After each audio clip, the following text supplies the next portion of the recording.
दोस्तों एवं साथियों, कहते हैं कि रिश्तों में सबसे पवित्र होता है विश्वास। लेकिन कलयुग में उस विश्वास को भी लोग नीलाम करके रख दिया है। आज के दौर में प्यार से ज़्यादा जो है लालच बढ़ा है। रिश्तों में इज्जत से ज़्यादा स्वार्थ पल रहा है और मोहब्बत के नाम पर लोग कत्ल करने लगे हैं। हमारा समाज कहाँ जा रहा है दोस्तों? तो यह समझना है तो झांसी की पूजा जाटव की यह कहानी सुनिए, जहां एक पत्नी अपने ही पति की सांसें छीन लेती है, सिर्फ उस प्यार के लिए जो दरअसल प्यार था ही नहीं। दोस्तों, पूजा जाटव नाम तो आपने अब ज़रूर सुन लिया होगा। झांसी शहर के पास एक साधारण से परिवार में पैदा हुई थी। घर में माँ बाप, एक छोटा भाई और एक शादीशुदा बहन थी। मध्यवर्गीय परिवार, लेकिन पूजा के सपने बहुत बड़े थे। उसने 12वीं के बाद कॉलेज में दाखिल लिया। यहीं से उसकी कहानी में आता है पहला मोड़। कॉलेज में पहला मोड़, कहते हैं ना दोस्तों, मोहब्बत आदमी का या तो बना देती है या तो मिटा देती है। पूजा जब कॉलेज में थी तभी उसकी दोस्ती हुई नरेश यादव से। नरेश जो है देखने में काफ़ी हैंडसम, उसके पास बड़ी बड़ी गाड़ियाँ, महंगी बाइक थी, महंगे कपड़ा पहनता था। धीरे धीरे दोनों का प्यार का परवान इस प्रकार चढ़ा कि पूजा ने घर वाले से छुप कर नरेश से शादी करने का सपना देखने लग गया।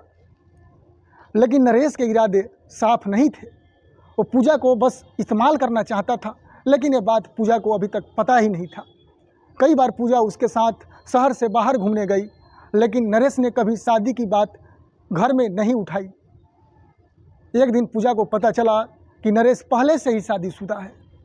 तो यह सुनते ही पूजा की दुनिया उजड़ गई और रोने लग गई, चिल्लाने लग गई, गिड़गिड़ाने लग गई कि मैं तो फंस गई। लेकिन नरेश ने कहा, तू चुपचाप मेरा साथ दे, वरना तुझे भी बदनाम कर दूंगा। दोस्तों, पूजा बुरी तरीक़ा से डर गई थी। उसने नरेश से दूरी बनानी चाही, लेकिन तब तक बहुत देर हो चुकी थी, क्योंकि पूजा गर्भवती हो गई थी।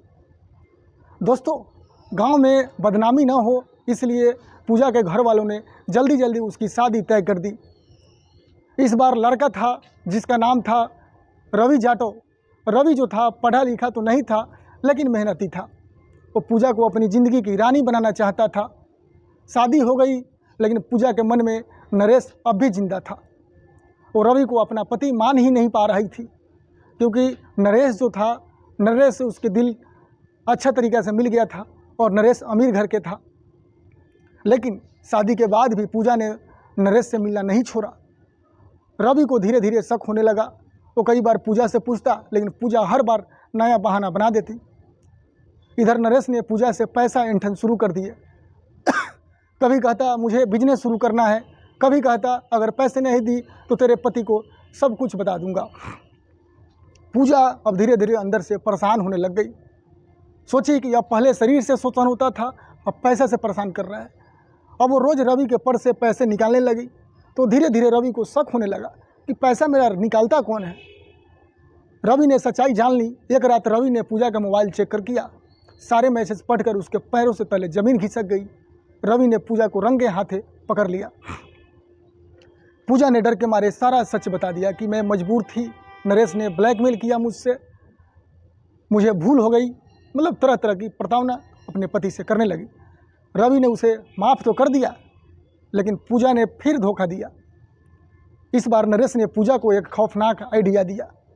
नरेश ने पूजा से कहा, अगर तेरी पति बीच से हट जाए तो हम दोनों चैन से जी सकते हैं। पूजा तो पहले डर गई, फिर दोनों ने मिलकर रवि की हत्या की साजिश रची। रात के 2 बज रहे थे। नरेश ने पूजा के घर में घुसकर रवि को तकिया से दबाकर और मार डाला। पूजा ने सबूत मिटा दिए। लाश को रातों रात पास के जंगल में जाकर दफना दी। लड़की के दोस्तों हिम्मत देखो, कैसे रात को ये कांड की। लेकिन ये ज़्यादा दिन तक चलने वाला नहीं था दोस्तों। ये सब चीज़ रवि को माँ का घर का पता चला तो गुमशुदगी का रिपोर्ट दर्ज कराया। पुलिस आई, पुलिस पूछताछ शुरू की। पूजा ने खूब बहाने बनाए, तो कहीं बाहर चला गया होगा, लेकिन गांव में वो बात धीरे धीरे चारों तरफ फैल गई। किसी पड़ोसी ने पुलिस को बताया। रात को पूजा के घर में कोई पराया लड़का देखा गया था। पुलिस ने पूजा को शक के आधार पर हिरासत में लिया। पूछताछ में पूजा बिल्कुल पूरी तरीक़ा से टूट गई। उसने कबूल कर लिया कि हाँ, मैंने अपने ही प्रेमी के साथ मिलकर अपने पति का हत्या कर दी। दोस्तों, ये सब करने के बाद पूजा ने कोर्ट में कहा, मुझे मजबूर किया गया। नरेश ने मुझे कहा था कि अगर मैंने ऐसा नहीं किया तो मेरी इज्जत उछाल देगा, मेरा गंदी गंदी वीडियो वायरल कर देगा। मतलब ये सब पूजा को धमकी दे रहा था नरेश। इसको लेकर के उसने उसको निपटाया। लेकिन कोर्ट ने माना कि पूजा भी उतनी ही गुनहगार थी, तो दोनों को उम्र कैद की सज़ा सुनाई गई। झांसी में दोस्तों यह पहली बार था कि एक पत्नी ने अपने पति को मरवाने के लिए अपने प्रेमी से ऐसी साजिश रची हो। दोस्तों, आजकल के ज़माना हवस का शिकार हो चुका है। लोग कहते हैं प्यार में अंधा होना ठीक नहीं है। गलत इंसान को दिल देकर कोई अपनी पूरी ज़िंदगी बैठाता है। पूजा ने अपने एक गलत फैसले से सब कुछ को खो दिया। प्यार भी गया, इज्जत भी गई, परिवार भी गुजर गया और अब ज़िंदगी जेल की सलाखों में कटेगी। दोस्तों, ऐसे ऐसे हमारे देश में ये सब हो रही है। दोस्तों, ये कहानी सिर्फ पूजा जाटव की नहीं है।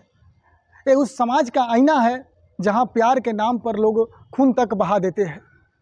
कहा जाता था रिश्ते भगवान बनाते हैं, लेकिन कलयुग में रिश्ता लोग तोड़ भी रहे हैं और बेच भी रहे हैं। आज हमें ये सोचना होगा कि भरोसे की कीमत क्या रह गई। दोस्तों, मोहब्बत की परिभाषा क्या रह गई और हमारा समाज किस खाई की तरफ जा रहा है।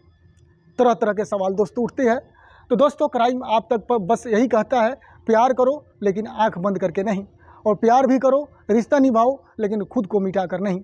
और अगर कोई आपको ब्लैकमेल करे तो चुप मत रहो, कानून तुम्हारे साथ है। पर झांसी का पूजा जाटव की तरह गलत कदम मत उठा लेना। दोस्तों, हम मिलते हैं एक और अगली सच्ची घटना के साथ। तब तक सतर्क रहिए और सहज सतर्क रहिए और देखते रहिए क्राइम आप तक।